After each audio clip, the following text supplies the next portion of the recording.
અત્યારે આપણે ઊભા છીએ આ છે ધારી શહેર નગરપાલિકા વિસ્તાર અને હિમખીમડીપરા કે જ્યાં આમ જોઈએ તો વિકાસ રૂંધાઈ રહેલો હતો. ધારી નગરપાલિકા જ્યારે જાહેર કરવામાં આવી માનનીય મુખ્યમંત્રી શ્રી ભૂપેન્દ્રભાઈ પટેલ દ્વારા, અને ત્યારબાદ અહીં સ્થાનિક સ્વરાજ્યની ચૂંટણી અને નગરપાલિકાની ચૂંટણી થયેલી હતી. ત્યારબાદ ધારી નગરપાલિકાને પ્રથમ એવા પ્રમુખ મળેલા છે જયદીપભાઈ બસિયા, કે જેઓએ આજે ખૂબ સરસ મજાની કામગીરી, અને આ સાથે જ આપણી સાથે ઊભા છે આ વિસ્તારના સદસ્ય એવા સાગરભાઈ. આ વિસ્તાર હિમખીમડીપરા કે જે પછાત વિસ્તાર છે, જેનો વિકાસ થયેલો ન હતો, વિકાસ રૂંધાઈ રહેલો હતો. આ એક પરા વિસ્તાર હતો અને અલગથી અહીંની ગ્રામ પંચાયત હતી, પરંતુ ધારી નગરપાલિકાની સાથે જ્યારે સમાવેશ કરવામાં આવેલો છે ત્યારે આજે આ વિસ્તારની અંદર આમ જોઈએ તો સર્વાંગી વિકાસના અનેકવિધ કાર્યો થઈ રહેલા છે. એમાં પણ ખાસ કરીને જ્યારે પ્રથમ ચોમાસું છે ધારી નગરપાલિકામાં, જ્યારે સાગરભાઈ ચૂંટાયેલા છે સદસ્ય તરીકે, અને સાથે જ જયદીપભાઈ બસિયા પ્રથમ પ્રમુખ ધારી શહેરના પ્રથમ નાગરિક બનેલા છે, ત્યારે આજે પ્રથમ વખત ચોમાસું પણ આવેલું છે. ત્યારે આજે સાગરભાઈ કેટલા ફેરા નાખેલા છે અત્યારે? અંદાજિત 151મો ફેરો છે અમારે. 151 ફેરા. આ હિમખીમડીપરાનો કોઈ દિવસ પણ વિકાસ થયેલો ન હતો.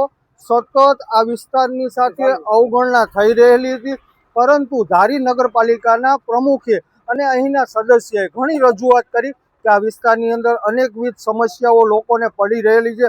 ત્યારે આજે તમે જોઈ શકો છો કે ટ્રેક્ટર આવેલું છે જે માટી મોરમ પાથરી રહેલું છે, અને 150થી પણ વધારે ટ્રેક્ટરના ફેરા નાખેલા છે. ભાઈ, તમે અહીંના સ્થાનિક નાગરિક છો? સ્થાનિક નાગરિક. તમારું નામ શું? માનો રામભાઈ. રામભાઈ, આ તમારા વિસ્તારની અત્યારે વિકાસ થઈ રહેલો છે, કેવું લાગેલું છે? સારું લાગે છે બહુ. હા, અમારે 40 વર્ષથી કોઈ કઈ ગુણનો ખૂંડો નાખ્યો નથી. 40 વર્ષે છે, અને કામ બહુ સારું કર્યું છે. અમારા સરપંચ હતા 25 વર્ષ, અને સરપંચ પણ કર્યું, પણ એક કુંડો એને નાખ્યો નથી માટીનો. અત્યારે જે 40 વર્ષથી જે કામગીરી વિકાસ અહીંનો રૂંધાઈ રહેલો હતો, એમાં આજે વિકાસના કાર્યો ખાસ કરીને તમારા અહીંના સદસ્ય છે સાગરભાઈ, જેને તમે ચૂંટી કાઢેલા છે, ખોબલે ને ધોબલે મત આપેલા છે, એક વિશ્વાસ મૂકેલો છે, ત્યારે તેમનું કાર્ય પણ કેવું છે? બહુ સારું છે. બહુ સારું છે. ધારીના નગરપાલિકાના પ્રમુખ કોણ કાકા અત્યારે?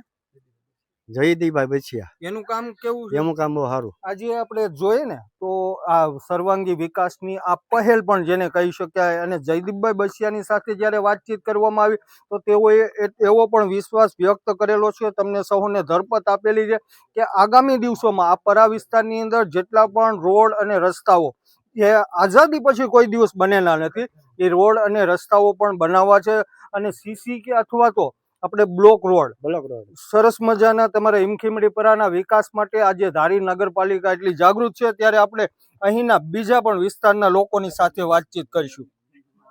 તમારું શુભ નામ શું? મહેશભાઈ. મહેશભાઈ, તમારા વિસ્તારની અંદર અત્યારે વિકાસના કાર્યો કેવાક થઈ રહ્યા છે? સારા થઈ રહેલા છે. ધારી નગરપાલિકાના પ્રમુખ એવા જયદીપભાઈ બસિયા અને સાથે તમારા અહીંના સદસ્ય છે સાગરભાઈ, જેમની કામગીરી કેવી છે? સાગરભાઈની કામગીરી બહુ સારી છે, ખૂબ સારી છે. અત્યારે તમારે માનો કે આ જે કાદવ કીચડ થી ભરાયેલો હિમખીમડીપરા, જેનો વિકાસ રૂંધાયેલો હતો, નગરપાલિકાની અંદર સમાવેશ કરવામાં આવેલો છે, તો એ પગલું સરકારનું કેવું છે? બહુ સારું છે. બહુ સારું છે. આ સિવાયનું હજુ પણ તમે વિકાસના કાર્યો અહીં શું ઝંખી રહેલા છો? અમારે શું છે, આ ગટર પછી પાઇપલાઇન એ બધું થઈ જાય તો બહુ સારું. પાણીની વ્યવસ્થા કેવી? પાણીની વ્યવસ્થા સારી છે. પાણીની વ્યવસ્થા સારી છે, એટલે કે આ વિસ્તારની અંદર પણ ભૂગર્ભ ગટર યોજના, ખાસ કરીને ભૂગર્ભ ગટર બનાવવામાં આવે તો સારું રહે. કાદવ કીચડ કે પછી લોકોની જે સમસ્યા પડી રહેલી છે એ ઓછી થાય ટૂંકમાં, અને આ વિસ્તારની અંદર વિકાસ સતત થયા કરે એવી આપણે શુભકામના તમારા સદસ્યોને પણ પાઠવીએ. સાથે ધારી નગરપાલિકાના પ્રમુખ પાસે પણ આપણે આશા અને અપેક્ષા રાખીએ કે હિમખીમડીપરા જેવો વિસ્તાર કે જેનો વિકાસ રૂંધાઈ રહેલો હતો, થયેલી નથી આ વિસ્તારની અંદર. બ્લોક નાખ્યા, બ્લોક બધું વી ગયું, બ્લોક ને બધા વી ગયા. અત્યારે તમને કેવી આશા છે? અત્યારે મને બધી આશા હાજર કે બ્લોક નાખે, વેસ્ટ ગટરનું કામ કરે.